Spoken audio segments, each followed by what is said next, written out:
we're about 78 days until the bar exam, just a little under 80 days to go.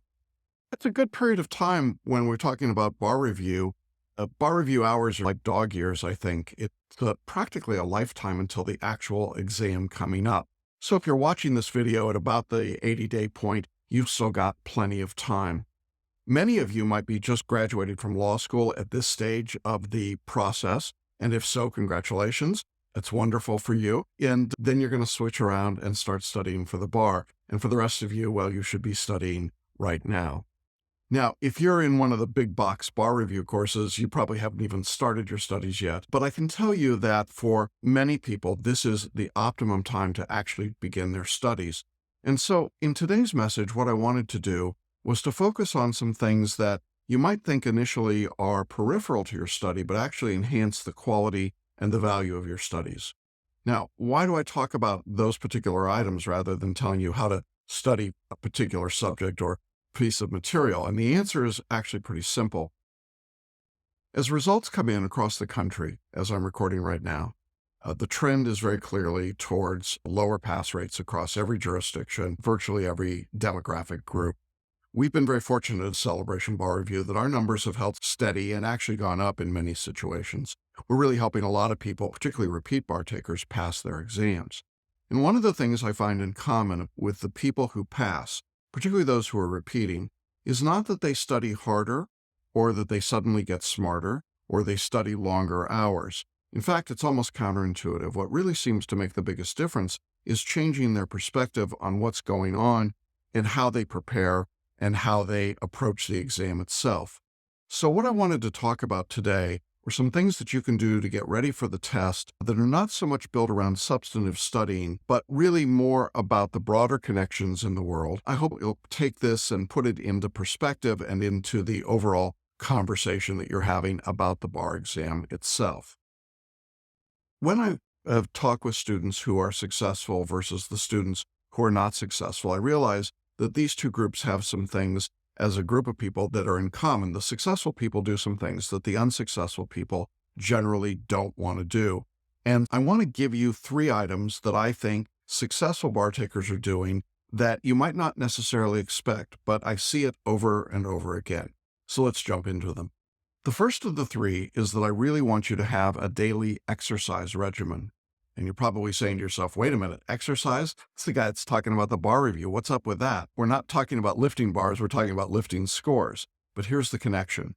More and more research that's being done using functional MRIs and a series of other tests show that there is now a well-proven connection between good cardiovascular exercise and the ability to retain information, to learn and hold attention, to reduce stress, and to reduce anxiety. And really, all of those items ought to be things that sound pretty good for you as a bar taker. If you can do some exercise, it's going to have a demonstrable effect on your ability to learn, to retain the information that you're learning, to reduce stress and reduce anxiety. And really, who wouldn't want those outcomes? Now, the way that this needs to work, based on the scientific studies that have been done, is to do typically 5 days a week of some sort of cardiovascular or just movement. And I want to be very clear that when we talk about cardiovascular, what we're talking about would be running or walking, more than a slow amble, but not a power walk by any means. Walking briskly inside, outside on the sidewalk, or inside on a treadmill would be fine. If you want to use a Stairmaster or an elliptical machine or a stationary bike, if you want to get on one of those where you do all the weird gadgets and you connect to the broader world and you power bike a cycle together, great, go for it. Those are all valuable ways to do it. If you're a swimmer, go ahead and do that. If you're a bicycle rider, do that. These are all great ideas. But we're not talking about weight training or circuit training. While those are really wonderful things, they don't actually give the benefit that we're looking for right here, at least with your study. So if you're a weightlifter or you like doing circuits, great, but that's not really to our point. What we want here is to get somewhere between 30 minutes to an hour a day at about 75% of your maximum heart rate. That's ideal. But if you're not getting close to 75% of maximum heart rate, you're still fine. You're still getting a lot of the benefits that we want. I want to point out, we're not looking for a weight loss zone. This is really more of the cardio zone. It's an aerobic zone, and it's most effective when you can get into that 75% max heart. Now, even more important than that, the studies are showing that you shouldn't try to study or read or multitask in the form of learning new material while you're doing it. And I know that's a little counterintuitive. The work indicates that when you start trying to multitask during this time, it actually reduces retention of the material. Many people, including myself for a long time, would take our iPhones, or we'd take a book with us, or we'd take an iPad and set it up on the treadmill and try to read. The studies now tell us that's not the best way to study. It actually can be counterproductive. We don't want you doing that when you're studying for the bar. We'd like you to use your exercise time to clear your mind, relax, listen to some music if you want to listen to it, but don't listen to lectures. Use this time to relax and to exercise. And if you want to read People magazine, go ahead, or whatever floats your boat, but don't do your bar studies during that time. The other key to this, based on the studies that we're looking at right now, and there's a substantial amount of literature on this, is that it's best to do your exercise immediately before your study time. So if you're a morning student or morning study, get up first, go to the gym or take a walk or do your workout, take your run around the neighborhood, bike, do your swimming, whatever it might be. And then after you shower so that you can be around human beings again, sit down and do your studies as close in time to the exercise as you possibly can. The reason for this is because you get a lot more oxygen in your brain. You know what I'm talking about. The chemical synaptic responses are better. There are some chemicals that are called receptors, some are binders, and they're more energized at that point, so they work better. The faster you can get from your exercise to your study, the better off you're going to be. So I guess the question would be, is it bad to exercise in the morning and then study at night?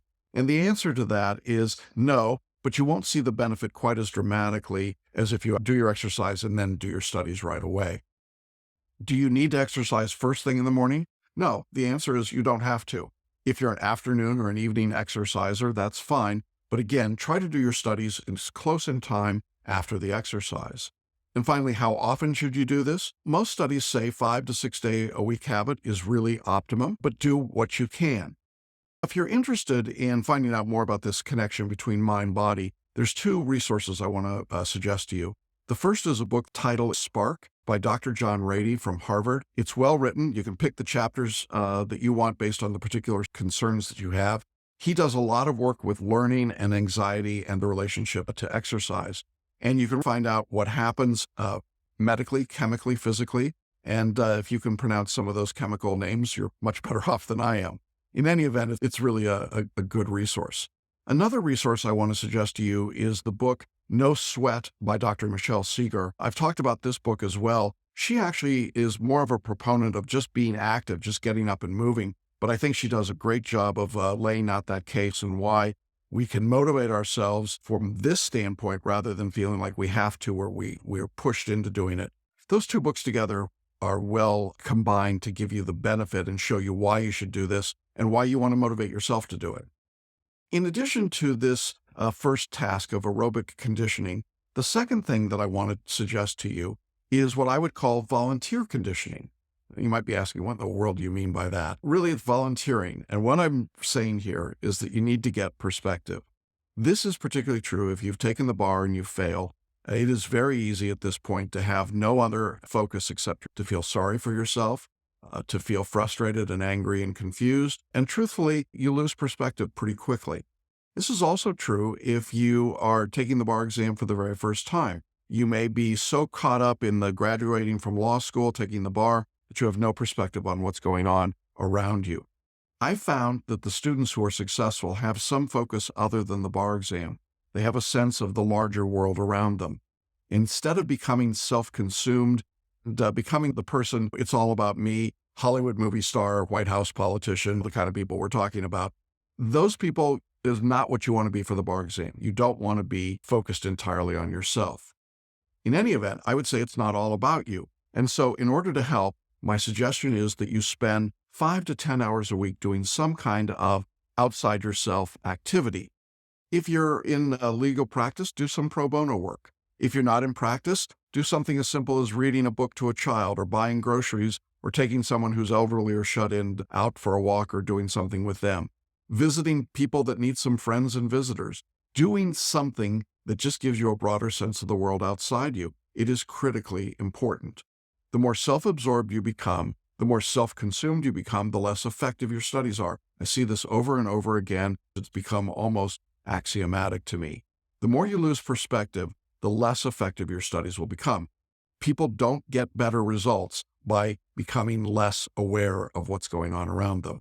So, if you've got a family, how about spending time with your family? Maybe take those 10 volunteer hours and turn them into family hours. Just give yourself some perspective, some focus other than you and the bar exam. The third thing that I'm going to suggest is that you spend some time in prayer or meditation. Spend some quiet time alone. And quiet time really means quiet and alone. It doesn't mean in your office with the phone ringing. It doesn't mean necessarily lying in bed at 3 a.m., although I got to be honest, sometimes that's my best prayer time. But it's time when you're actively engaged in meditation, reflection, prayer, whatever you'd like to call it. Now, we have a product that we recommend for our students called Paraliminal Recordings. These are 20 to 30-minute soundtracks that you put on, listen to with headphones, and they give you that opportunity to focus on particular items in your life that you want to work on. They're incredibly effective. It's a great opportunity to just get connected, to get focused, to become clearer and calmer. The time that you take to get yourself centered, become calm and relaxed is really important, because part of what happens is we get so frustrated, we get so frazzled, we are so multitasking these days that we lose the ability to focus and lock in and get the most out of the time that we spend. In addition, I think that if you are someone who has a faith life, the ability to ask that higher power in your life for guidance, comfort, skill, ability, good health, focus, all of the blessings that you've received in your life, to reflect on those is a wonderful thing. If you're not particularly religious, there's a paraliminal called Gratitude that I think accomplishes much the same thing. The point is that you want to be grateful for where you are. And I know some of you are thinking, why would I be grateful? I failed the bar. I'm pretty unhappy. I get that. But here's the reality. If you're at the point where you're taking a bar exam, you've already had a lot of good things happen in your life. It may not feel that way today, but in reality, if you think about all the people in the world and all the crazy things that are going on around us, I think most of the world's population would switch places with you in a heartbeat just to have the chance to take a bar exam, even if they were going to fail it, and the opportunity to earn their living doing what you do.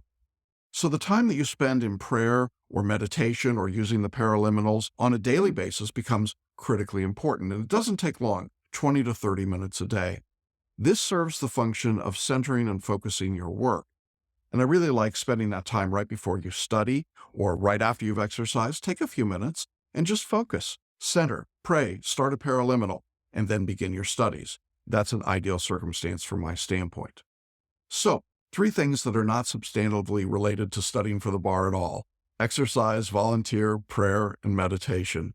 Those 3 things I think will do an incredible amount to make your studies more effective. And when you sit down to do the work, no matter what course you're in or how you're studying, it'll make you more effective. It'll help you learn more, keep more of that information, and be able to use it on the bar exam.